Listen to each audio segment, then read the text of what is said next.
L'Est ne se compte plus pour Tamarati Soufou et ses collègues. Elles ont passé une bonne partie de leur vie dans cette maison de l'artisanat à Sada en confectionnant différents produits comme ces chapeaux à base de raffia appelés communément Gorala Sada, véritable emblème de la ville. Mais depuis l'arrivée du coronavirus, ces mamans ont perdu la motivation à cause de la crise économique qui s'en est suivie.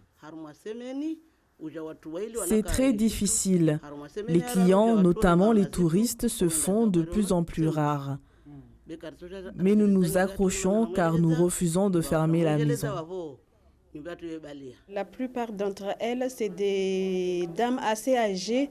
Donc, dès l'annonce du préfet, la plupart, elles ont pris leurs précautions. Elles font les fabrications à la maison.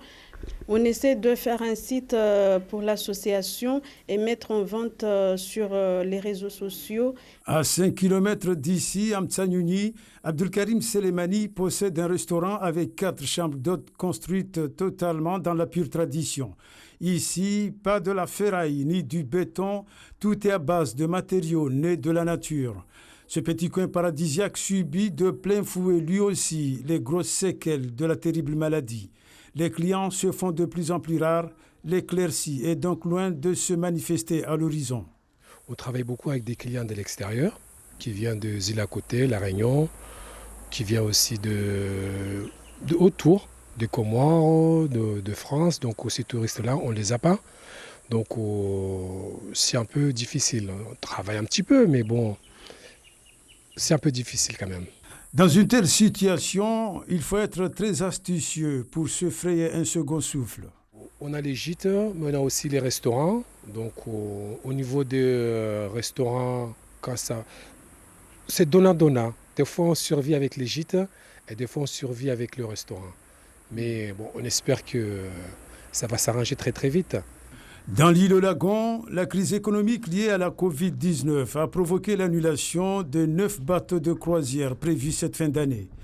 Dans un secteur touristique si affecté, une seule alternative peut réellement changer la donne.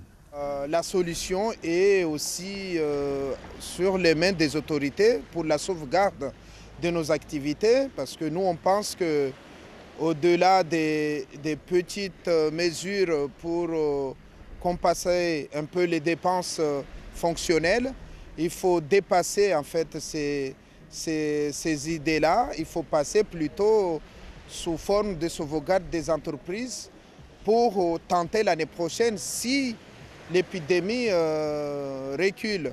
La situation est telle qu'on se rapproche tout doucement de la ligne rouge, à savoir la fermeture définitive de certains sites. La balle est dans le camp des décideurs.